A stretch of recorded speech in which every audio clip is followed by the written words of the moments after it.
Καλησπέρα. Λίγη ησυχία παρακαλώ. Χαίρομαι πολύ που βρίσκεστε όλοι εδώ. Θα συνεχίσω να μιλάω στα αγγλικά. We're extremely happy to welcome Steve Ellis today to talk to us about virtual environment technologies for studying teleoperation in the presence of time delay for aerospace applications. And let me say a few things about Steve. Steve has headed the Advanced Displays and Spatial Perception Laboratory at the NASA Ames Research Centre in the US for decades. He received a PhD in psychology from McGill University and postdoctoral fellowships in physiological optics and bioengineering at Brown University and Berkeley, respectively. He has published over 170 journal publications and reports on user interaction with spatial information, and has been at the forefront of the introduction of perspective and 3D formats into user interfaces for aerospace applications. I have to say, please allow me a personal note, that I have been extremely privileged to have worked with him for a few months, and I'm extremely grateful not only for the knowledge that I gained, but also for the friendship of his family. As we all are today, we are grateful, Steve, that you are here with us at the Technical University of Crete. So the stage is yours.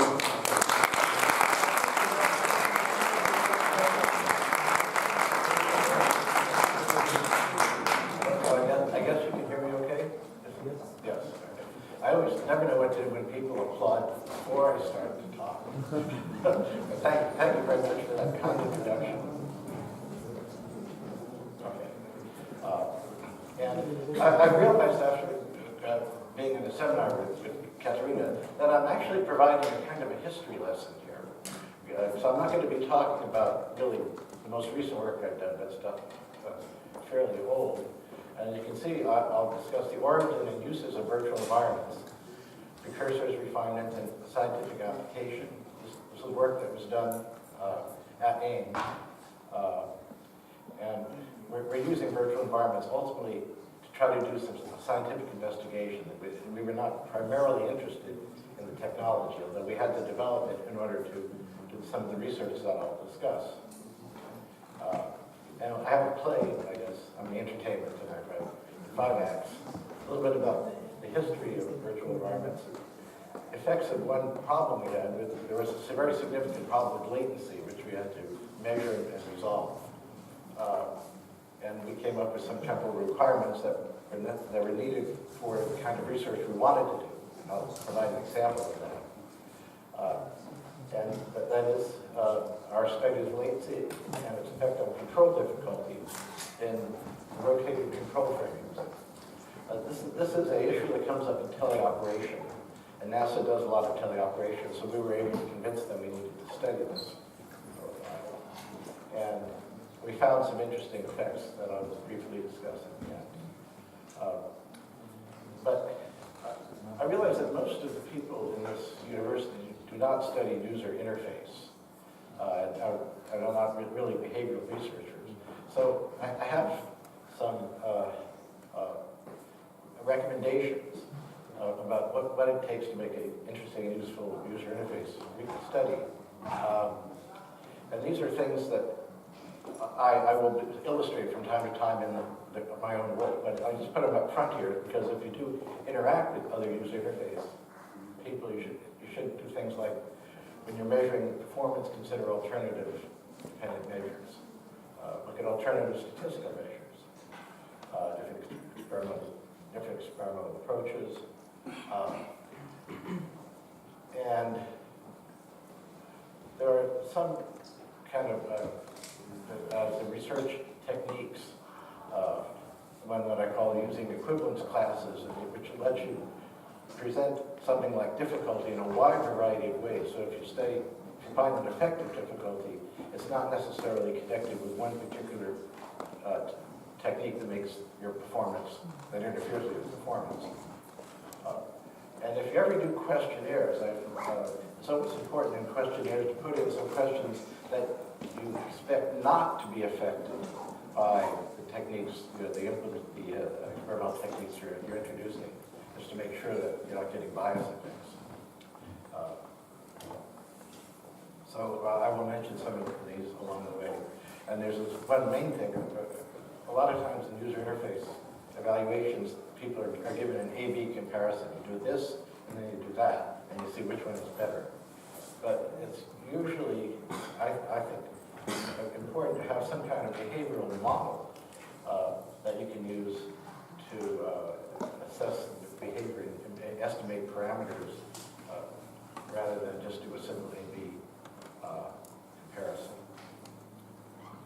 So, some deep history to some extent. Most people don't realize, and I guess it's probably still true, that head-mounted viewing systems have quite a long history. I mean, the very oldest one that I've run across is something that was designed by Galileo in 1617. I'm just curious, how many people have seen this display from Galileo? Anybody seen it before? Good. Now you have. And over the years, there are a variety of different applications for these kinds of head-mounted systems. And of course, the most recent ones are so-called virtual reality and augmented reality.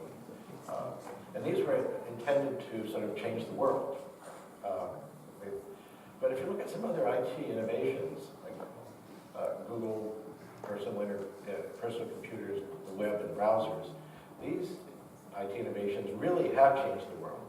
And they're much more recent. So you can ask the question, well, why is it so much, why has got the virtual environment stuff had such a big impact? The simple answer is that it's really difficult. And most people have underestimated the difficulty of making a usable user interface for this display technology. And one of the reasons it's particularly difficult is that for interactive work, you need to have a very quick system. And it's not necessarily a smooth measurement of the motion that you're going to use, but it's a low latency measure that's the most important. And we noticed this early on, and so we spent some time working with our system to improve to reduce the latency. I'll show you some of the works on that. So this was in 1994. This was a system that had a latency of about 400 milliseconds. You can see me trying to thread the ring around the surface, and it's difficult. So when I first started working with the virtual environment equipment, we had latencies worse than 400 milliseconds. I don't even have any videos of those. But we needed to find ways to squeeze that out of the simulation. Now, one of the reasons latency is difficult is that it manifests itself differently for translation and for rotation, and differently for the head and for the hand. So if you're moving a virtual object, say to the right, you move, but the error lags behind the motion. But if you're looking at something and you're moving your head to the right, the latency causes the object to move, the virtual object to move with you, and then it goes back to where it's supposed to be. And these effects are different for rotation and for translation. And when you're moving your head and the object together, they're all mixed up. So it's very, very difficult to adapt to the unexpected and unwanted motion produced by the latency. So you need to squeeze it out. And so over the years, we worked on that. I mean, you have to identify the sources of the latency and then work on software to reduce the different elements that contribute to it. And then you need to have some way of measuring the effects so you can determine if your techniques are actually improving things. And so we traced this over the years. This is our measured internal latency. Ultimately, we got it down to a measurement of 8 milliseconds, which is close to what's really needed. Nowadays, most of the systems can probably do this, but you get latency from transmission delays, and so that's going to be a real remaining factor because it's hard to eliminate the transmission delays. You can have a really quick system, but transmission is bad. You still have latency. So here's an illustration of another of our latencies. This was path. You can see it's. This was pretty good. This was 25 milliseconds of latency. and this was moving an external tracked object in the hand. Now, here's how the Microsoft HoloLens, whoops, I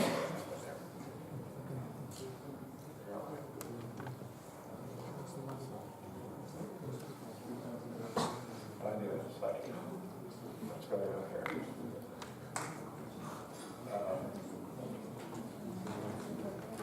Oh, I just missed it.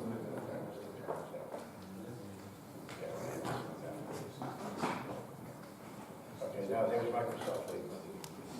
And you can see there's latency, and there's also a jitter. And this is recent stuff.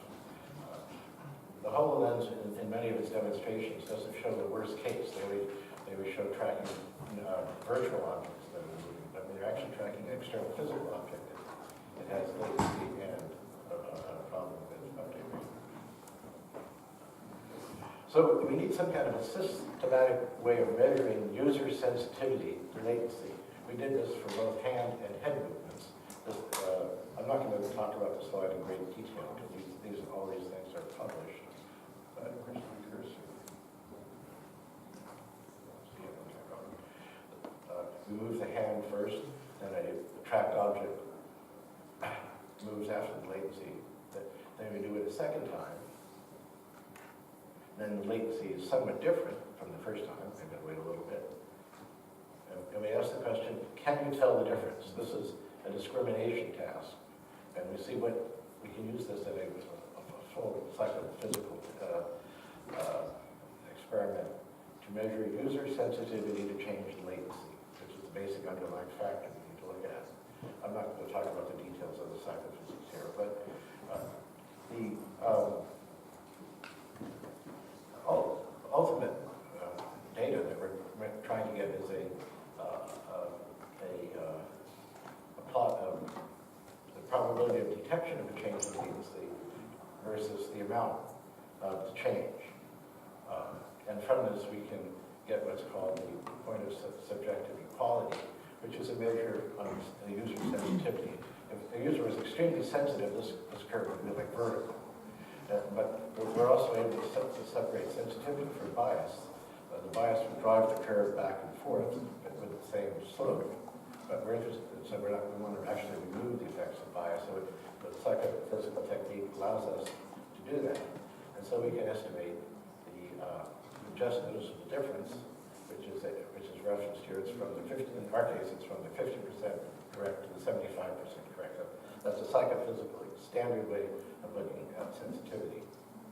So then we can do this for different kinds of environments. We did it for hands, and now we also have stuff with head movement. So you make a head movement, and you make a separate head movement, and you see if the user can tell you the difference. We change the content from an object that's a background, the object and the background, and something that Professor Young provided us some years ago. A fully radiosity rendered room. Because that's a three-dimensional structure we can use to study the latency. And so we can look at just noticeable differences in those different environments, the object, the background, both. And you can see the numbers are pretty small. These are medians here. But compared to a hand movement with JMD was 25 milliseconds, the head movements were around 10 milliseconds, just noticeable differences. But there are some people who could significantly detect things on the order of 3 milliseconds. So that shows you that the latency requirements for absolute rock-solid stability for everyone can be really crazy. I think George Klein called it crazy high. And so we have come up with what we think is a reasonable compromise in terms of what's actually possible in terms of required latency and also the sampling rate. 120 hertz seems to be good enough for that. So then we could then use this in other research. We did some work, which I'm not talking about using predictive filtering, common filtering, to cancel the remaining latency.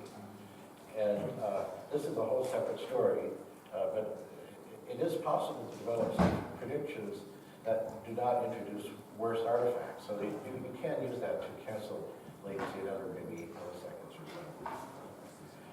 so. So with the quick systems, then we can study something. And we wanted to study this phenomena related to teleoperation, and I'll illustrate what it is in a moment. So we want to know what makes teleoperation hard. Remote control of an arm, remote control of a vehicle. And this is, I guess, what we call real-time remote control. We're not programming it and watching it go, or we're going to drive it by our hand movement or our body movement. And there are three main factors. The viewing geometry is one factor. The interaction dynamics. I mean, the object you may have to use like velocity control to drive it for a little bit and stop. And then the operational procedures. These remote systems are often very complicated to run. You have to go through a lot of checklists, and these all introduce moments of difficulty.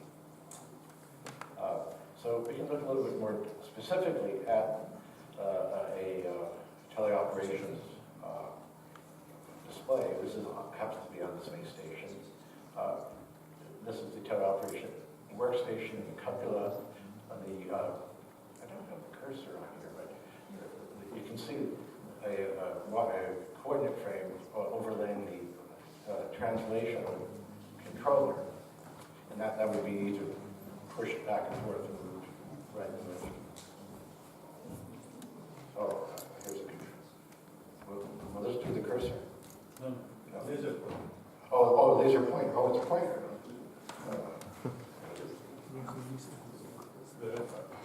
Oh, there we go. Okay, there. That's the translation controller. Now, an astronaut user then would have views of the remote site. So the best one, of course, would be this view here, in which the coordinate frames are perfectly aligned. So when you push away, it moves away from you and so forth.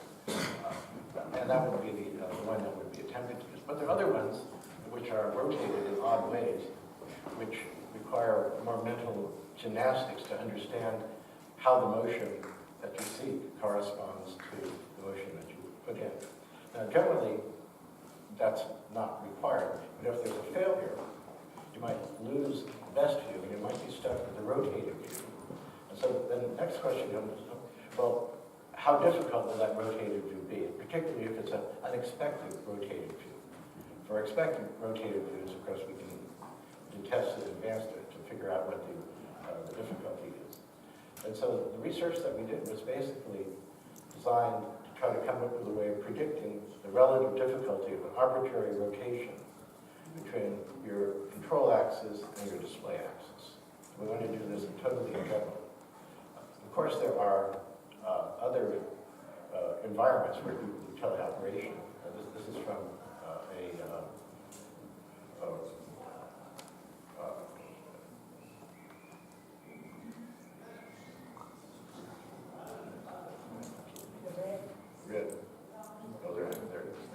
This is from Japan, and this young lady is operating a remote tractor. There's a very interesting thing that she's doing here, though. You see the controller here, which is round, and it doesn't give you a haptic sense of the origins of the control coordinates. And it's very helpful to be able to feel that. And she's getting that from her second hand, which is holding the box. The NASA designers were smart, and you notice that the controller, for translation, has a rectangular shape, so you can feel the axes, and that helps you understand about the rotation. It's a kinesthetic cue. Here she's providing her own kinesthetic cue. This was something we studied in some other experiments, how to use the kinesthetic cue to compensate for arbitrary rotation. But you need to first to come up with a theoretical or an empirical and hopefully theoretical way of predicting what the rotation difficulty will be for a given rotation. And so we call this the misalignment effect function. It describes the relative decrement and efficiency of interaction with spatially presented objects due to an arbitrary rotation. And we're going to use a virtual environment to study this, because it's just absolutely perfect to study arbitrary rotations in an environment. So here's a view of our task environment. I'm in a virtual environment. My task is to move the blue ball to touch the the green ball. I first have to place it in the center of the wire frame. And when it's sufficiently centered, I press a button, the green ball appears. Then I try to move towards it, subject to the rotation. This example shows a kind of a rotation up like this. This is not a big one or hard one, but it can be quite different. We need to have a variety of targets. But when these kinds of disturbances are studied, quite often people use a restricted range of targets, maybe targets in a plane or targets in some physical plane. But in the virtual environment, we can put our targets all around. And this let us be able to do this in a way that really was not done or even possible before. So you've got some idea of the size of the movements from this picture. And now here I'll illustrate doing one of the movements. See this? Oops. I can't click on this. Is there any way to click to go through? Because I have to click on the scene here.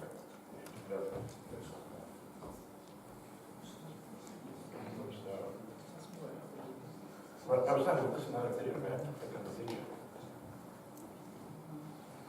Maybe I get out of this.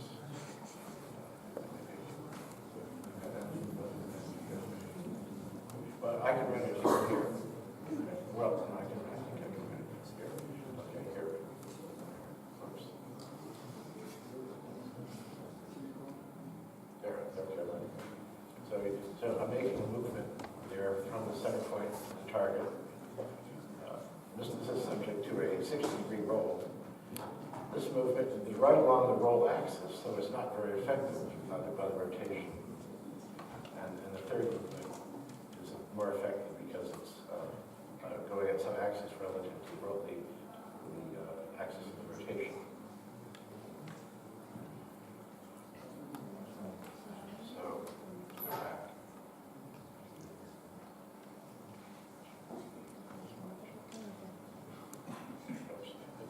all the way back to the front.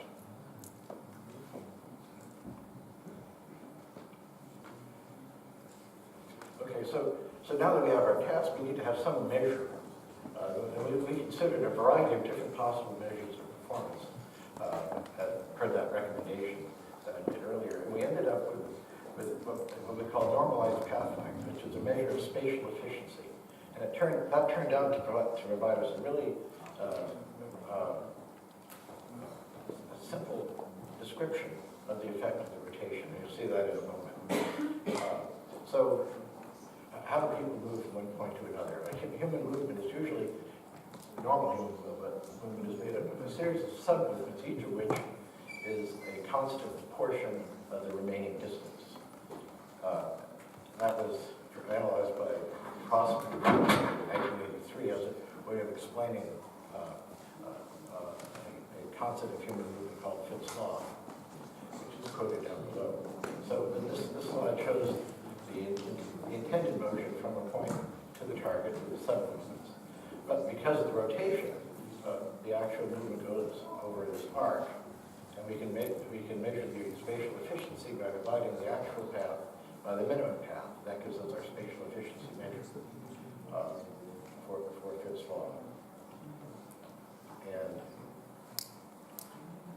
so now we can do an experiment and measure the efficiency of the movement for different types of rotations, a bunch of different types of pitch, roll, and yaws. And that lets us study the initial difficulty that would be presented by these kinds of rotations with a fairly large number of subjects. Also, we used a variety of targets. So we're not just testing targets in the plane, but we're looking at a full sphere of targets. And some other necessary behavioral controls. So here are some examples of the kinds of movements that we've done. You can see that in the upper part of the slide here. These are when there's no rotation present. This was a rotation of 60 degrees roll. And here you can see 140 degrees, which is a rather difficult task. But how difficult? What's the relative difficulty? So when we analyzed our data, we then were able to kind of plot out what we call is the misalignment effect function, which is the central line here. And it's plotted separately for pitch, roll, and yaw. And you can see that it really doesn't get particularly bad until after about 60 degrees of rotation. It can tolerate the 60 degrees. But one thing we kind of discovered is that roll is significantly worse. We don't have a full explanation for this, but it stood up to alternative statistical analysis, and so that's one of our findings. Now, these kinds of data sort of raise the question, well, is there some kind of computational explanation you might find for it? Is there an underlying phenomenon that we could use? So here's an analysis that we did that actually yielded a simple explanation to the pattern that we saw in the previous slide.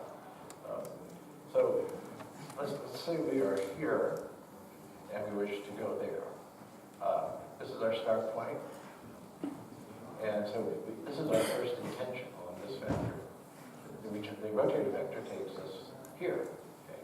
And so we're going the next point for motion is somewhat displaced. And the simple assumption is just to do the same thing again and again and again. This is called the homing strategy. Each time you make one of these homing units, you advance to the target by this unit here. And so you can use this with a little algebra to compute what we can call the secant. The sum of all the advances adds up to the full distance to the target.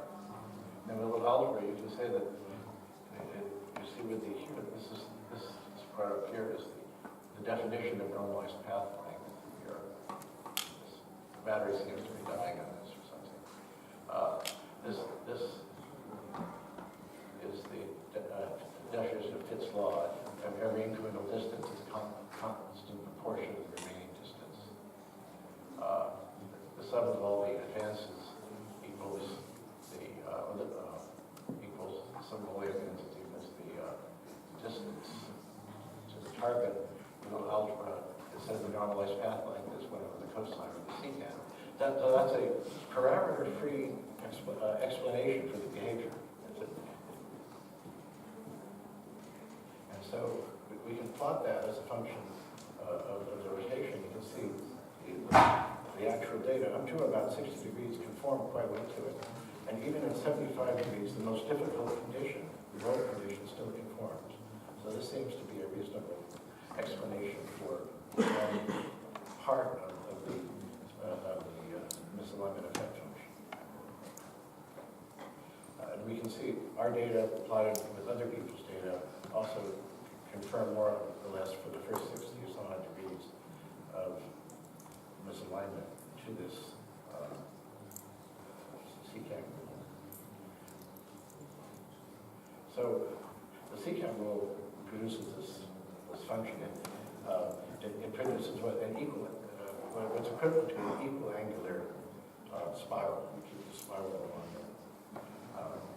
This actually occurs in nature. And if you ever have something like tropism, you're like an organism, and there's a sensor that tells you want to go there to the sun or something.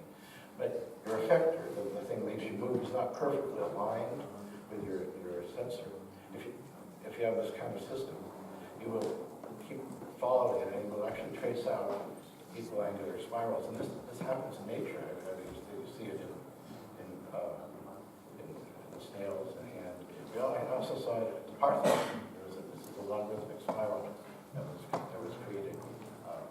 So it's an interesting type. There are lots of different spirals. The log spiral is the one that's most commonly seen in nature. And the one in the Parthon looks like it had an equal angle error of 90 degrees. So I think whoever made it years ago probably had something like a t-square. It was using some procedure with a t-square to trace out the spiral. I don't know what the procedure is, but maybe someone knows that here. So we have an explanation for the first part of the misalignment effect function. The second part is a different process that we don't yet understand, and one way to see the difference and confirm that it occurs at about a change of 60 degrees is to look at the statistical distributions of the data. And you can see that from a larger rotation, things are quite different. Oh, okay.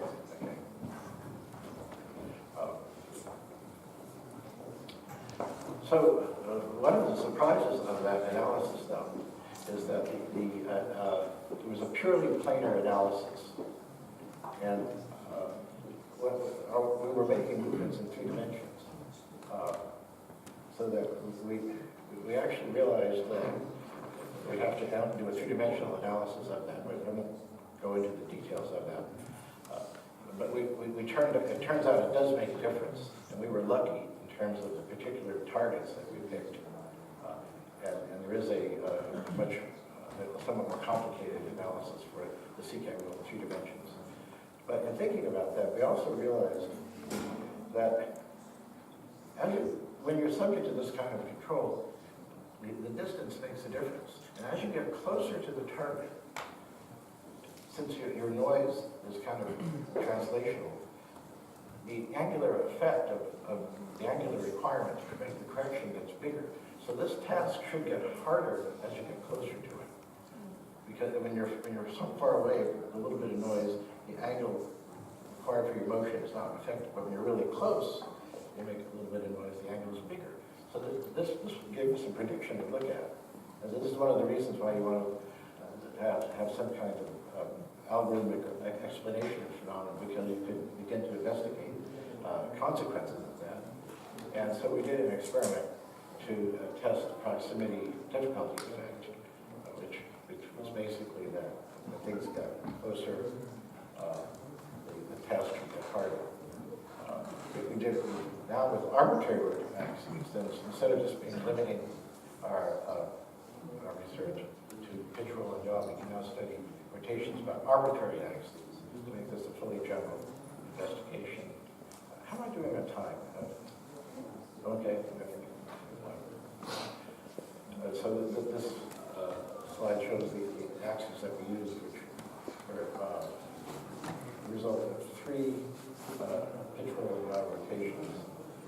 I guess I don't want to go into details about exactly how we did the axes, but so these are some individual data for rotations about an arbitrary axis, and when you look at it, it looks kind of hard, it's irregular and stuff. But from the CCAG rule, you would expect more systematicness, and you do see that if you look down the axis. So the participants in these experiments don't know about the CCAG rule, but they were following it in any case, and we can see that its effect on their behavior if you look at the data in the right direction. So the prediction we were interested in was, well, what happens when the distance changes from 12 to 22 centimeters? It should be harder for the shorter distance in terms of the relative efficiency of movement. And we were able to confirm that by the fact that this blue line is higher in terms of normalized pathway. And this lets us do something that I kind of recommended doing, is to be able to develop equivalence classes of difficulty. So for all these different kinds of rotations, some are hard and some are easy, but if we want a totally general study of difficulty, we want to be able to produce the same level of difficulty in a variety of ways. That allows us, the idea behind that is to define equivalence classes of difficulty. And these data let us do that. So, for example, when there's no rotation, we consider that's the easiest thing. That's no rotation. But for the different combinations of rotation, we can pick position here, position there. That will give us a second level. And then a third level can come from a selective rotation of this sort. So we can have 3 levels of difficulty presented by a wide range of different types of rotations. And that lets us then study effective latency and control difficulty in a very general way. So we have 3 levels of difficulty, 0, 1, and 2, produced by different types of rotations. And we can look at different amounts of delay to cross with the rotations. There are some individual data of individual subjects, and you can see as latency goes up, we get a linear effect. That's pretty much standard, different for different participants. If we combine the data from all the subjects, we get a multiplicative interaction. But you notice that this is based on added latency. We didn't include the internal human latency of about 250 milliseconds. But if we add that, we get a perfect multiplicative interaction, which we can model in a way that lets us come up with a procedure for predicting relative difficulty as a function of the effect interaction of relative difficulty on latency. So, for example, if we have a system that has 1200 latency, and this is our level of acceptable performance, this is an operation point. So this is acceptable performance for 2 units of difficulty. But if something changed, the difficulty, the latency changed, because there's a new satellite arrangement or something, in order to get the same level of performance, we would have to require 400 milliseconds of latency. It wouldn't work. So we can make tables of equivalent performance for the difficulty and latency that can be used to correct for unexpected changes in difficulty due to some kind of a failure, like the loss of a camera, as I illustrated earlier.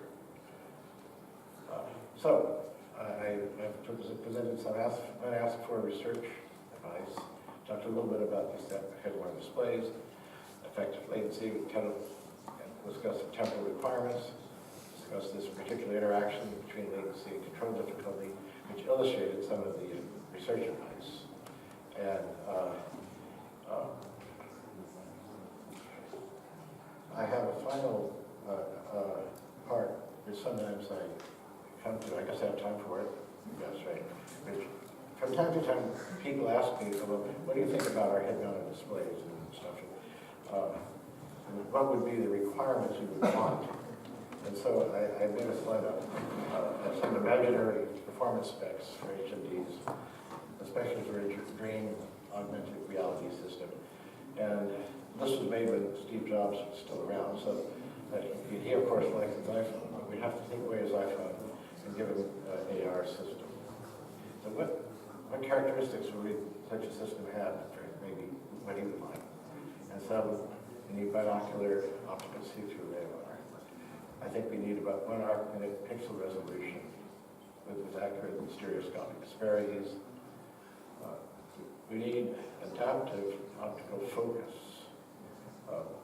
But that might always be required. We just need to be required to be correct somewhere, at least.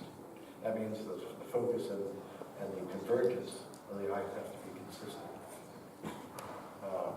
Color, I don't think color is so great important, but at least for interactive performance, it might be important for some aesthetic reasons. Fairly wide binocular field of view is important. And that can be achieved through partial binocular overlap.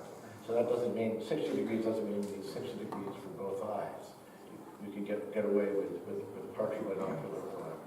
You don't need stereo to be accurate throughout the field of view. Illuminance needs to be adaptive. You need 10-point text at least. Light weight.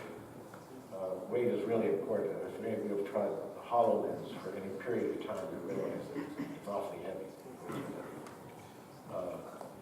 Need hand tracking, and it needs to be a really low latency system. 120 hertz, I think, is adequate. We need data. Battery is very important, of course, a mobile phone equivalent. And there's probably things that are left out. But that's my Change the World slide. And I would like to acknowledge the number of people who worked on this over the year, in particular Professor Magnan, who's been about 3 or 4 months in our lab. So thank you very much for your attention.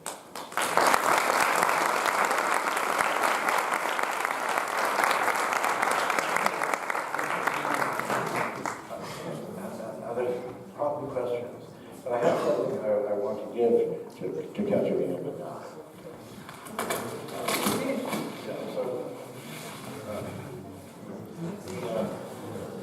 The three-dimensional version of the process that we described produces a three-dimensional logarithmic spiral. And I found a little bowl that actually, when you look at it in 3D, you can see the three-dimensional spiral. And it's even traced out here on the back in 2D. So I thought she would appreciate it.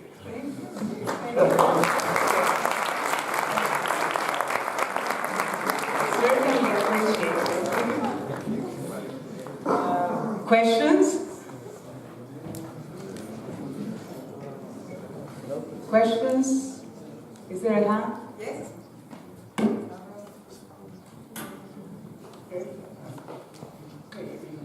Higgs law, It fits the law, yes. the shape of the object plays a role. That's right. So in the direction that you are moving, essentially you look at the width of the object. That's right. In 3 dimensions, how does the shape? That's a good question. People have exactly done that experiment, and it's the depth along the axis of motion that's the critical dimension. Now, if the object is opaque, then it's difficult because you can't see the depth. And so it also depends on the task, because maybe the task is to touch the center of the projection of the sphere. Say it's a sphere.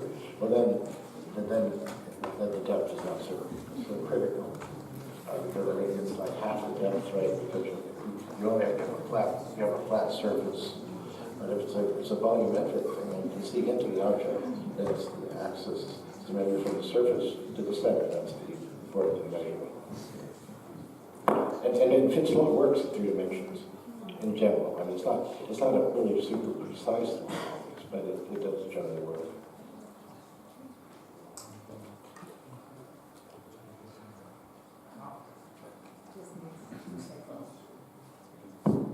How well do you know your reference system in defining all these angles, the roll, the yaw, and the pitch? Well, how well is, in our case, we have pretty accurate, in these things we have accurate measurements. We're accurate to a fraction of a degree. But what do you mean by well? The reference system has to be established in the first step. Right. In your, how do you define that? Well, how does the user notice? Yes. Okay. The user notices it from the deviation from the expected motion. So if everything is perfectly aligned and I want to touch this object, I say, oh, I want to go there, and my cursor goes directly there. Because I don't see my hand in these experiments usually. The remote control, you're controlling an object that's somewhere else, and you don't see your hand in the visual frame. You see the object that's being controlled. And you think it's straight ahead of you, so you try to move your controller straight ahead. But the object you're controlling moves off at some angle. And so you get some feedback from that. Yeah, but how is this connected with the outside reference system and the system that you're seeing with the computer? Well, it's connected through, in our case, it's in the computer, but we're simulating as a connection through some transmission line or something. You're driving, it's like remote operation. It's a simulation of remote operation. Right. Any other questions? Hans? One more question. In your experiments, did you consider at all the object moving at the time that you try to adapt? Okay. All of our objects were static in these experiments. They were static. In the sense your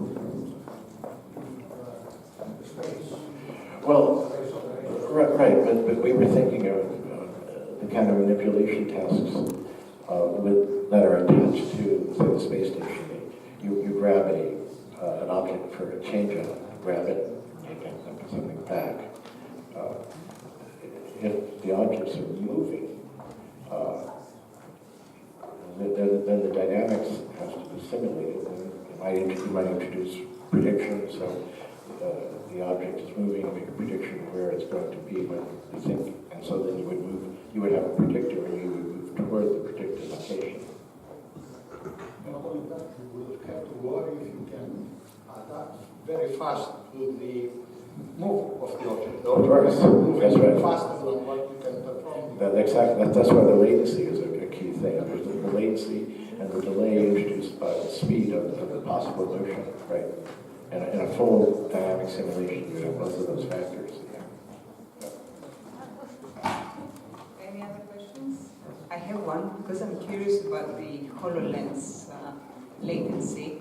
Have there been any formal psychophysical studies to actually measure the latency, the sensitivity to latency in terms of the tracked object, and potentially compare that to, well, the situation where you would have a fully immersive environment? I'm pretty sure Microsoft has done that, but they haven't told us what it is. Yeah, because it's much worse for a tracked object. A tracked physical object. That was what I illustrated, was a tracked physical object. If you have a virtual object in there, then it's really quite good, because the latencies are quite low. So we are getting the HoloLens in January, and it's an opportunity to run it and tell the world. Right. Okay, any other questions? Okay, let's all thank Steve for his presence.